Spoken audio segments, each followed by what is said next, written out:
Hey everyone, it's Dylan with Nightmare Audio Reviews, here for a second review of the Meze Audio Strada. So I'll hold it up this way so you can kind of get a good look of the wooden cups. So Meze Audio is a Romanian company that came out, or sorry, I should say they started producing headphones around 2011. I remember them popping up on a lot of the ASMR YouTube channels where they were giving a lot of their headphones out to YouTubers to review. And then I think their first big headphone overall was the 99 Classics.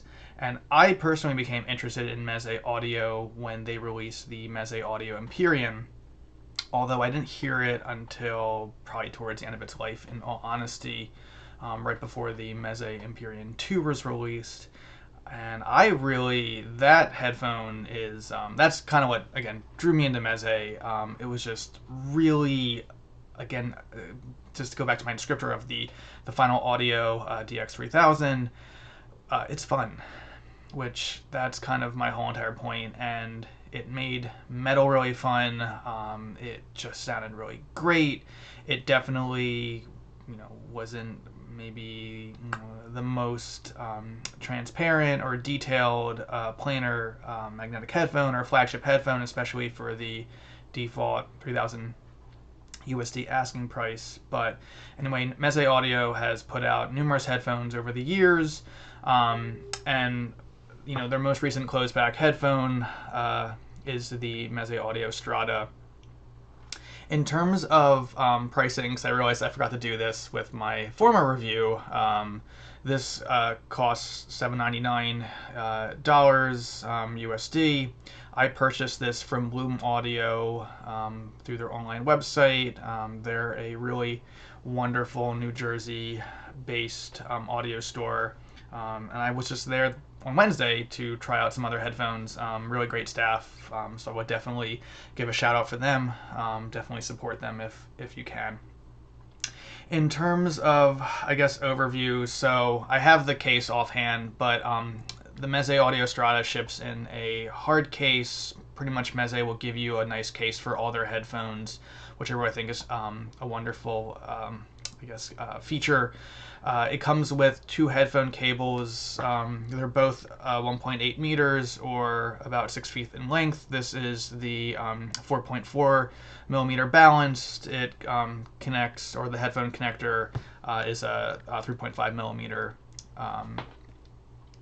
headphone input. Again, 4.4 millimeter balanced termination.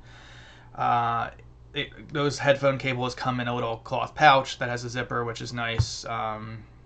The box it came in was kind of nondescript. It's just like a cardboard box with Strada and some streets on it. So I think Meze is kind of being a little bit more eco-conscious, going to cardboard boxes now. I think that's kind of the big overview. In terms of build, it's based on the Liric chassis. Sorry, I keep getting confused because my camera is mirrored and I'm like, I want to go one way, but it wants me to go the other.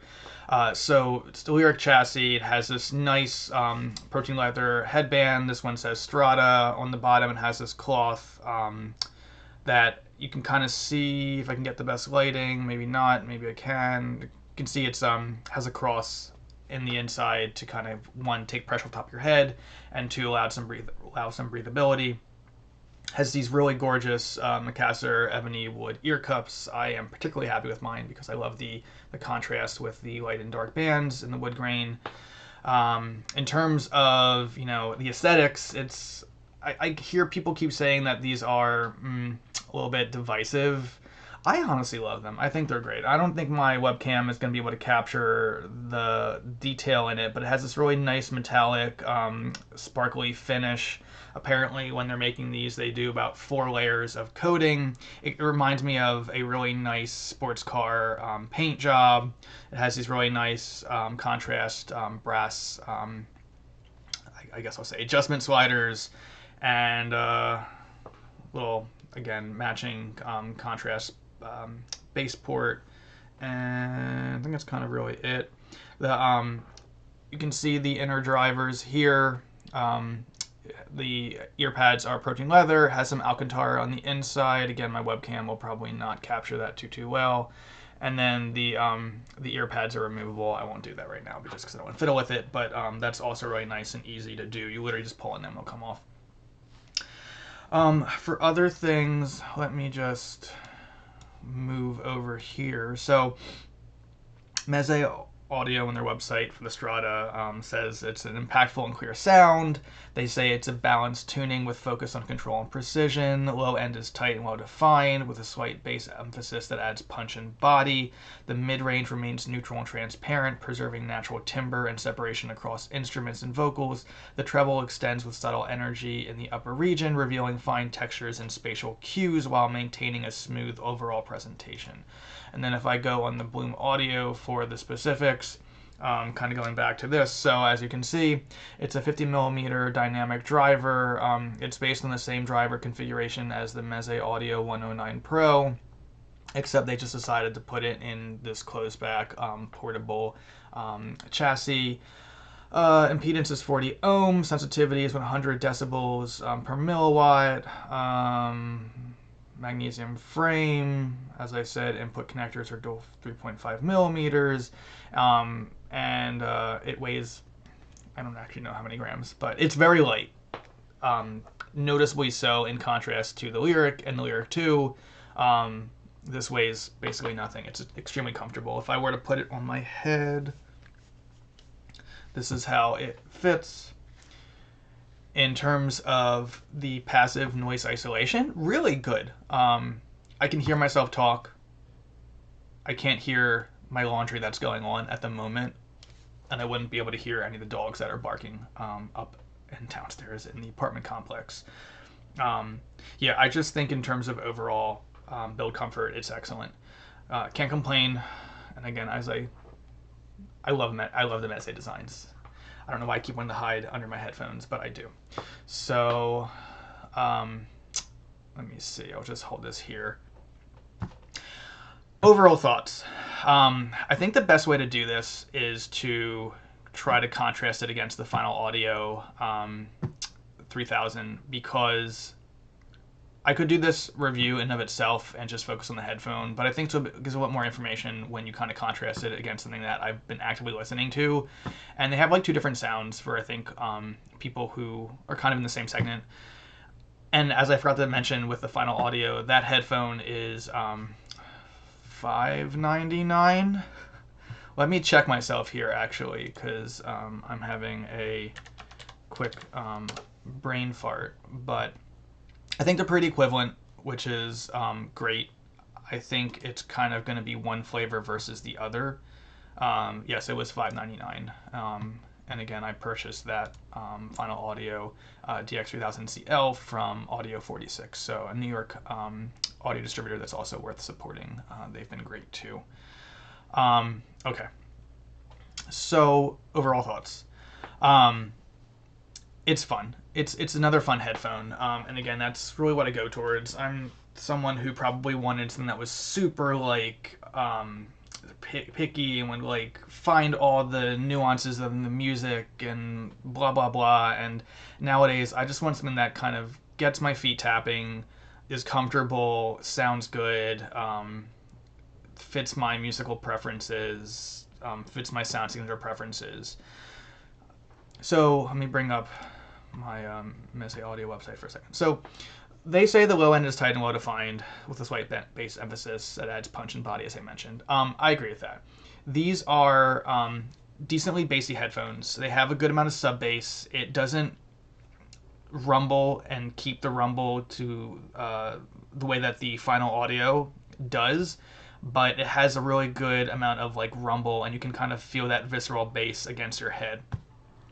This has much more mid-bass, really nice punch and kicks. You really feel the kick drums of the double bass. It's not a pervasive kind of meaty physical bass as the Final Audio is, but it does add a lot of heft to it. So if you were to give me these, and I was listening to these for like a week or two before the final audios, I was like, oh wow, I have a lot of good sub bass. It has a lot of like fun bass texture, really good kick, fast dynamics, which I thought was fun. Broadly, they're a U-shaped headphone, so that will mean elevated bass. It will mean elevated treble. It's not really that sharp where it shouldn't impact the mid-range. The mid-range kind of stands alone and does its own thing. So the mid-range is decently forward. Guitars have a nice heft, and the male vocals have a nice presence. It seems like the vocals and male vocal, sorry, the guitars and the male vocals are in the front of the mix, which is is my preference. The bass doesn't overshadow it. The final audio bass, as I said, it's pretty well controlled in the scheme of things, but there is a little bit of that bleed into the mid-range. Very, very, very slight. This doesn't have that. This just maintains, the bass doesn't bleed into the mid-range at all. Mid-range is decently forward. Guitars have nice crunch. Male vocals have nice heft. Female vocals were pretty good. Yeah. In terms of treble, it's, in contrast to the final audio, definitely brighter.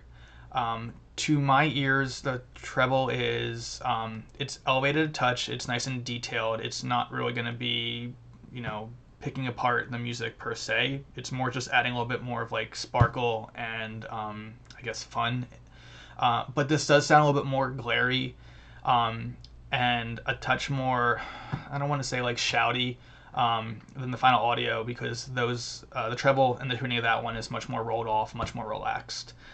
This is definitely a little more detailed and kind of in your face. I definitely noticed this when I was listening to I went through the same exact songs I did with the final audio, so I didn't write down my thoughts from this. It's just really mentally in my head.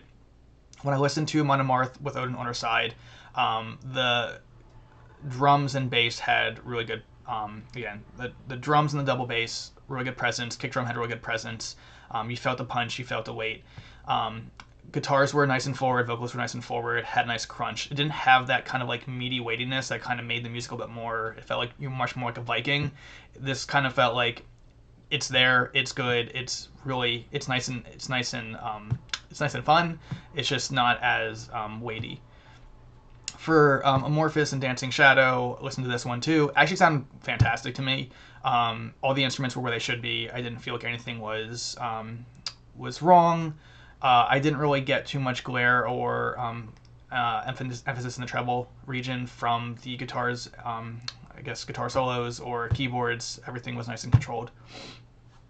Listen to Birthday Massacre, One Promise, which, again, all of the electric, the synths, and the guitars had really good heftiness and bass and texture. It didn't have that same, I'm just gonna keep calling like a meatiness or weightiness to it, where just you felt like the sub bass was present throughout the entire song. It wasn't like that. You have really fast hits, fast mid bass, and then kind of continues and does its thing. For Children of Bodom, Kissing the Shadows, this is where I had a lot more of kind of like the glariness, especially with like the guitar solos and the keyboard solos. Definitely was a little bit more bright to my ears. I had to turn down my amp a little bit to listen more comfortably, whereas, with the final audio headphone, I could definitely turn it up. Forefather, the Anvil, just in terms of, again, like guitar driven and not too well recorded, I thought it handled it pretty nicely. I didn't get any kind of that distortion that you hear from poorly recorded albums.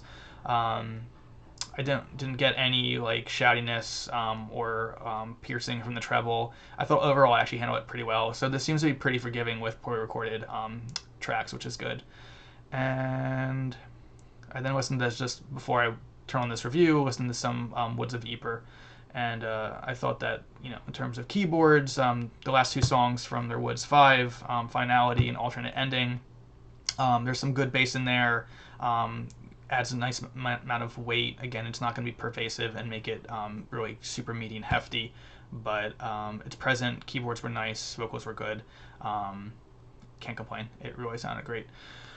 So, who is this for broadly? I would say if you don't like an extremely bassy to the point where the bass bleeds in the mid-range, even slight. Like if you're like, I want my bass to be where it is, I want my mid-range to be where it is, I want my treble to be where it is, I think this would be kind of more up your alley.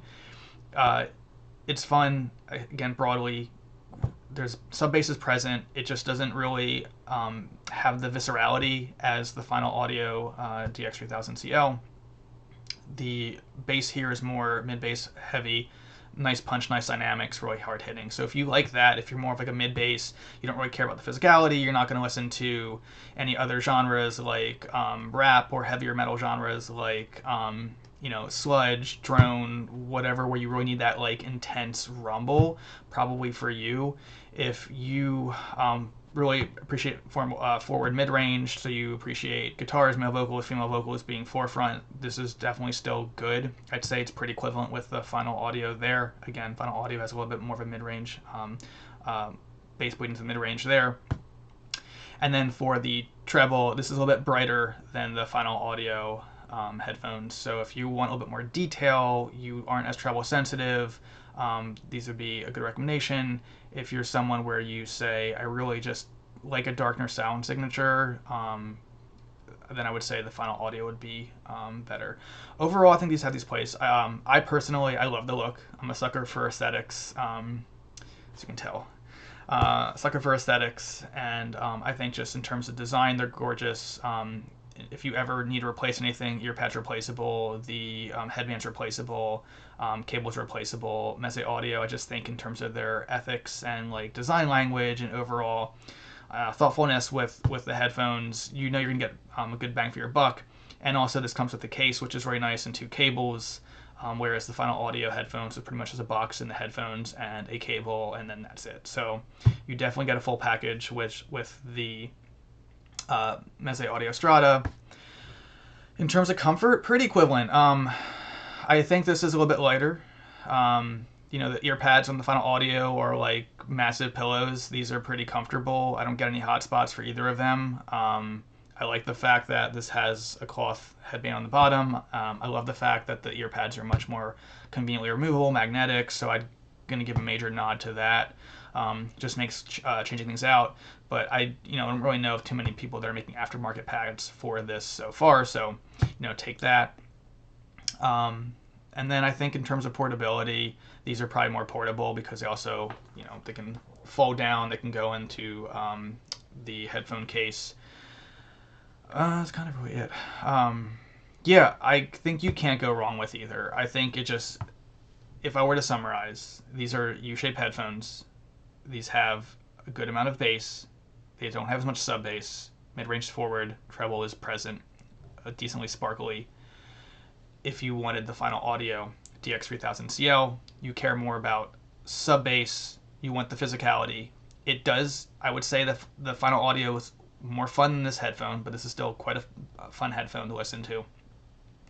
Has a good amount of forward mid-range, and the treble is rolled off and dark. So I would say U-shaped, warm, but still decently neutral, to warm dark for the Final Audio. That's kind of my overall thoughts. I know it's a little bit more all over the place, but if anyone has any feedback, I'm happy to receive it. Let me know what your thoughts are. I know this has kind of been a headphone that, again, gets some controversy about the sound signature and design. I'm all for that.